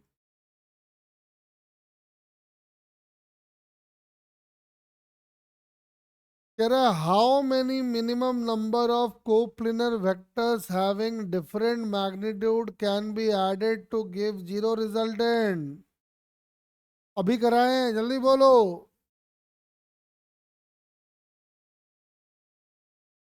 डिफरेंट मैग्नीट्यूड कोप्लेनर, कम से कम कितना फोर्स चाहिए।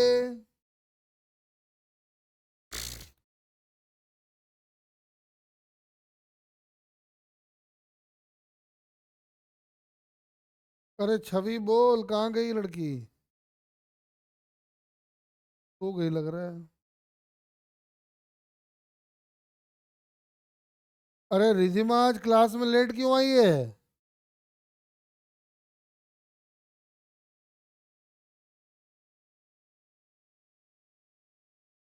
चल ठीक। बाहर मत जाया कर, पढ़ाई लिखाई को छोड़ के कहीं बाहर मत जाया कर भाई।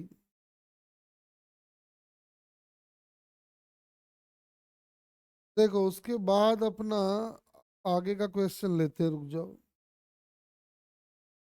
एक काम करते हैं, ये बार बार ना पीछे जाना पड़ता है क्वेश्चन के लिए। कहाँ है ये। एक बार ये रहा। अब सुनो, दो वेक्टर दिए हुए हैं। टी का सेम मैग्नीट्यूड है एज बी। बेटा ये लिखना सिखाए थे हम। क्या ट्राई करोगे तुम लोग।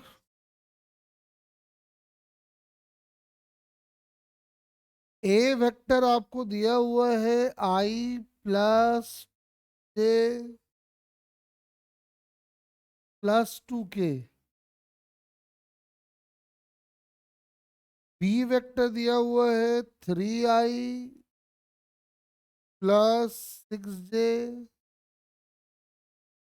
+2k। कह रहा है एक सी एक तीसरा वेक्टर है जो ऐसा है, उसका मॉड बी के मॉड के बराबर है। तो पहले बी का मॉड निकाल लो। बी का मॉड आ गया 3 का स्क्वायर, 6 का स्क्वायर, 2 का स्क्वायर। लेकिन डायरेक्शन ए के अलोंग है, तो ए के अलोंग का यूनिट वेक्टर लिखना सिखाए थे।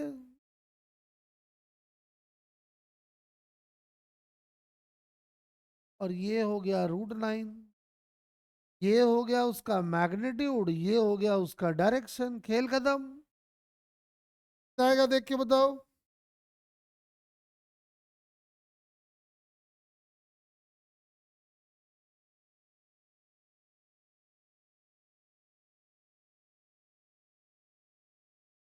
ऊपर वाला कितना आ गया देखो तो 36। हाँ तो 7 हो गया। नीचे 3 आ गया, तो आंसर यही हो गया।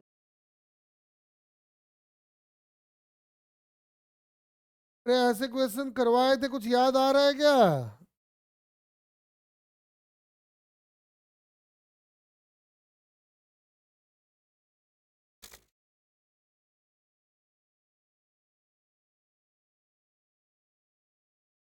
क्वेश्चन नंबर 61 में आ जाओ। कह रहा है A+B = C। ऐसा दिया हुआ है। और A square plus B square is equal to C square भी दिया हुआ है।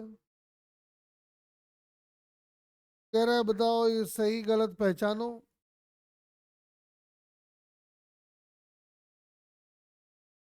का मतलब क्या है? इस वाले को देखने से साफ लग रहा है कि एक राइट एंगल ट्रायंगल है,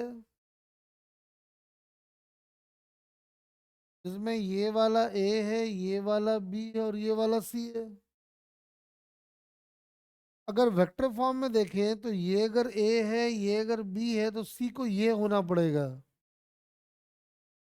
देख लो, ए वेक्टर मतलब ये वेक्टर प्लस ये वेक्टर इज इक्वल टू ये वेक्टर, क्योंकि ये सी वेक्टर। अब एक बार डायग्राम बन गया, फिर अपना खेलते रहो। ये एंगल 90 हो गया, मालूम चल रहा है साफ साफ। बताओ जरा ऑप्शन कौन सा सही है? ए जो है बी के पैरेलल है, गलत हो गया। एंटी पैरेलल भी गलत हो गया। ए और बी परपेंडिकुलर है, ये सही हो गया। ए और बी का मैग्नीट्यूड सेम है ऐसा जरूरी नहीं है। अगर मैग्नीट्यूड को सेम करना होता तो वो कहता, क्या कहता? Mod A is equal to mod B equal to mod C by root. अगर ये कहता तो फिर अपना ये और ये बराबर हो जाता, लेकिन ये बोला नहीं है। इसलिए हमारा आंसर कौन सा हो गया, जल्दी बताओ।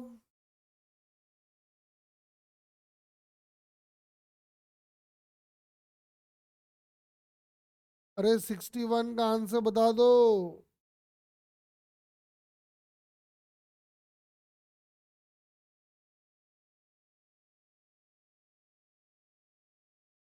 और मीनाक्षी का लास्ट वाला जो क्वेश्चन है ना, वो अभी मैंने कराया है, देख लो। अगर क्लियर है तो बोलो, हम छोड़ देते हैं उसको। लास्ट वाला क्वेश्चन अभी जस्ट करवाया था।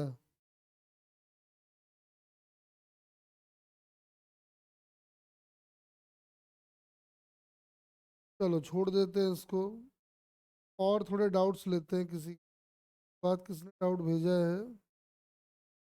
बात तो हमारे प्रभु जी छाए हुए हैं। चलो शुरुआत करते हैं प्रभु जी के डाउट्स। क्या कह रहे हैं?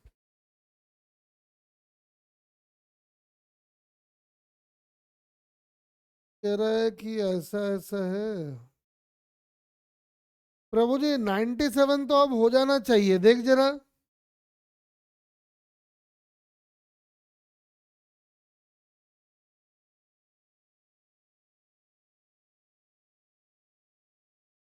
कह रहा है ए का मॉड है ऐसा, बी का मॉड है दे दिया है, तो कह रहा है मैक्सिमम एंगल जो सी बनाएगा बनाएगा ए के साथ, वो एंगल बताओ।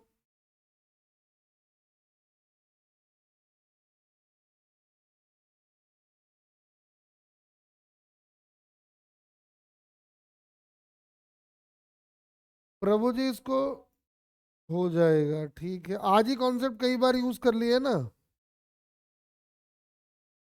फिर भी आप ट्राई करना, नहीं होगा मैं दोबारा आपको बता दूंगा, ऐसा कुछ नहीं है। कह रहे हैं आ जाओ थोड़ा आगे बढ़ते हैं। कह रहा है कि मॉड ए अपने को दिया हुआ है।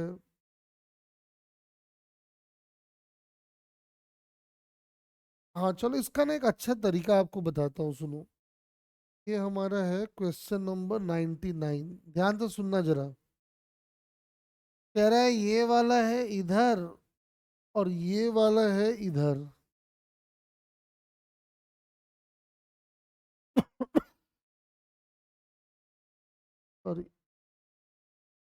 और कह रहा है कि जो दोनों का रिजल्टेंट है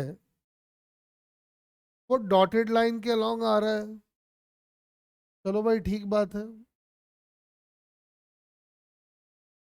और ये एंगल अपने को 30 बता दिया है, लेकिन दिक्कत है कि अपने को ये एंगल नहीं मालूम है।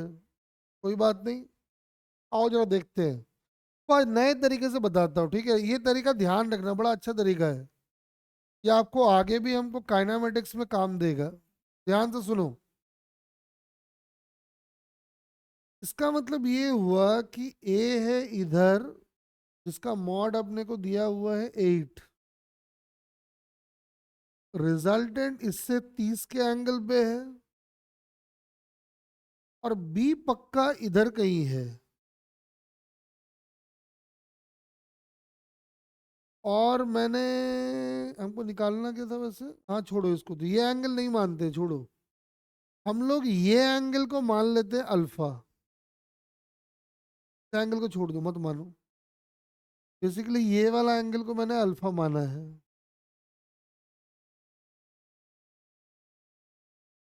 अब ध्यान से सुनो, अगर आप कह रहे हो कि दोनों का रिजल्टेंट इधर है, तो हमने इसका रेजोल्यूशन कुछ ऐसे किया है। 8 का एक कंपोनेंट आएगा इधर, 8 cos 30 मतलब 4√3, और 8 का एक कंपोनेंट इधर आएगा 8 sin 30 मतलब 4। बी का एक कंपोनेंट इधर आएगा b cos अल्फा, और एक कंपोनेंट इधर आएगा b sin अल्फा। आप गला फाड़ फाड़ के बोल रहे हो कि रिजल्टेंट आ रहा है डॉटेड लाइन के अलोंग, इसका मतलब डॉटेड लाइन के परपेंडिकुलर डायरेक्शन में कंपोनेंट कितना होना चाहिए?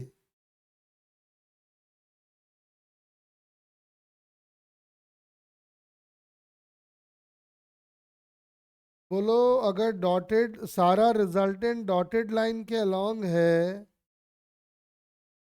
तो डॉटेड लाइन के परपेंडिकुलर डायरेक्शन में कंपोनेंट कितना होना चाहिए? 0। इसका मतलब B sine alpha must be equal to 4, यानी B must be equal to इतना बाई साइन अल्फा। कह रहा है बी की मिनिमम वैल्यू बताओ, क्या आगे बताओ या समझ गए?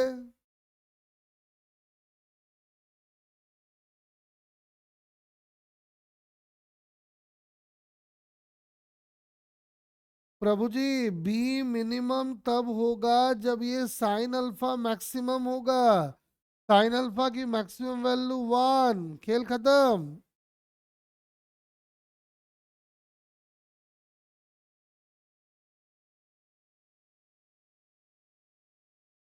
ये जब भी मिनिमम आए ना, मिनिमम मैक्सिमम, समझ जाओ कि ऐसा कुछ घपला होने वाला है।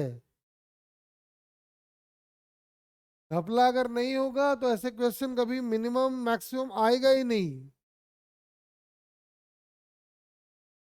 आज के आज हमने कई क्वेश्चन ऐसे देख लिए ना,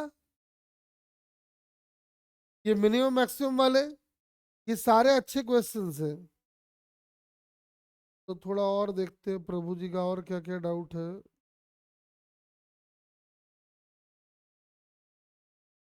प्रभु जी, अरे प्रभु जी, इसमें तो दो तीन है, कौन सा वाला पूछ रहा है तू?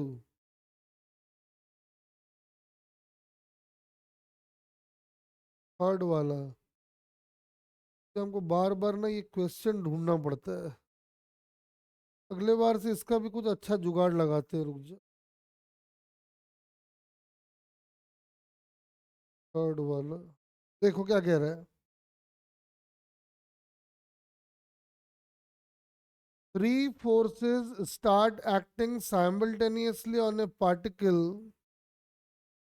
जिसकी वेलोसिटी है u। चलो भाई, ठीक बात है।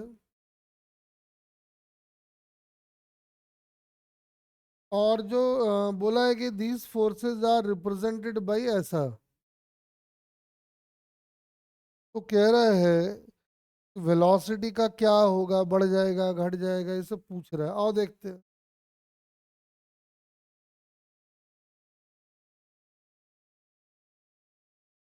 ये इधर, ये इधर, ये इधर,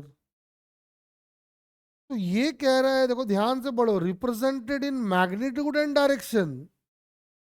मतलब अगर ये वाला x है, तो ये वाला x होगा और ये वाला x√2 होगा। तो मुझे एक बात बताओ, अगर ये तीनों फोर्सेस एक बॉडी पे लगे तो ऐसा दिखेगा, ये x, ये एक्स और ये x√2, इन तीनों का रिजल्टेंट कितना होगा प्रभु जी?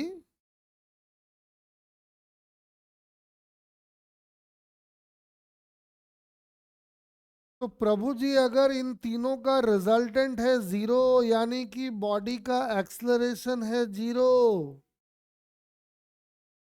तो बॉडी का एक्सलरेशन अगर जीरो है, इसका मतलब बॉडी की वेलोसिटी,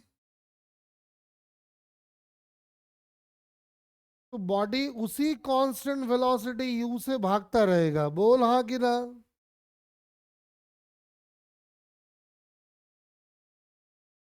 ये अच्छा क्वेश्चन है। बहुत जल्दी तुम लोग का वेक्टर का ऑनलाइन टेस्ट भी होने वाला है, चिंता ना करो। कोई भी देखा क्वेश्चन नहीं आएगा, सब अननोन क्वेश्चंस आएंगे। चलो एक अच्छा क्वेश्चन लग रहा है ये वाला। अरे प्रभु जी इसमें बोल 18 की 19 की दोनों क्या है? वो लिख दिया है लास्ट वन, ठीक है ठीक है। हाँ ठीक है बेटा, मैंने देखा नहीं हड़बड़ी में। आ जाओ, क्वेश्चन नंबर 19 देखते हैं। कह रहे पी और क्यू का रिजल्टेंट है आर। ठीक बोला, पी और क्यू का रिजल्टेंट है आर। चलो भाई अच्छी बात है। और आर जो है वो क्यू के मॉड के बराबर है, यानी रिजल्टेंट का मॉड पी के मॉड के बराबर आ रहा है ना? देखो बेटा, जब भी ऐसा क्वेश्चन आए ना तो थोड़ा सा 2 मिनट रुक के सोच लिया करो। आप कह रहे हो पी और क्यू का मॉड है बराबर, यही बोला है ना? नहीं सॉरी, दोनों का रिजल्टेंट है आर, और आर जो आ रहा है वो पी के बराबर है। The angle theta that the resultant of P and Q makes with Q ना होगा। चलो ठीक है। मुझे एक बात बताओ, अगर कुछ नहीं समझ में आता सीधा लगा तो सीधा भी लगा सकते हैं। कैसे लगा सकते हैं देखो, आर की वैल्यू होगी square plus Q square plus 2p Q cos theta. मैंने माना है पी और क्यू के बीच का एंगल है थीटा, ठीक है? अब सुनो, अब आर और क्यू का मॉड सेम है, तो आर की जगह पे क्यू डाल दो और स्क्वायरिंग कर दो।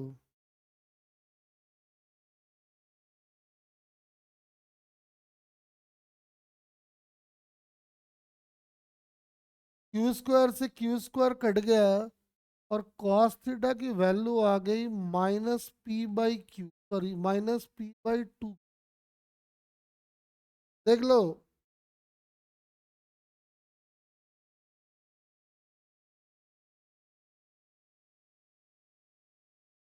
अब कह रहे हैं मुझे बताओ कि P और Q, जैसे ये अगर P है और ये अगर Q है, दोनों के बीच का एंगल अगर है थीटा, तो 2P और Q के बीच का एंगल क्या होगा? नहीं, एंगल निकालना है, नहीं रिजल्टेंट का एंगल निकालना है। सॉरी सॉरी, रुक जा। देखा नहीं, क्या कह रहा है हमको? The sum angle theta that the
अरे प्रभु जी,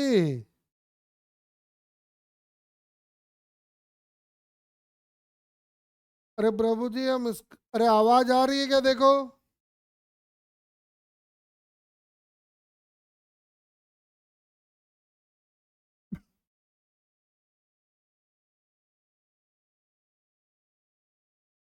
पता नहीं है, मुझे लगता है डिस्प्ले उस्प्ले कुछ गड़बड़ हो गया ना क्या। मुझे एक बात बताओ, अरे प्रभु जी ये वाला समझ गए क्या।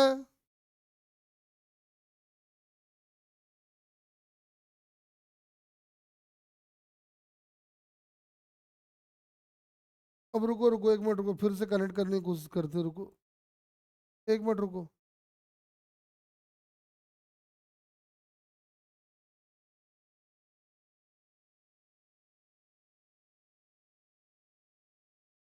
एक मिनट रुको, रुको कनेक्ट करता हूँ, रुको। एक्चुअली ना वो हेडफोन का भी डिस्चार्ज हो गया एक्चुअल में। मुझे लगता है पता नहीं कभी भी बंद हो सकता है ये।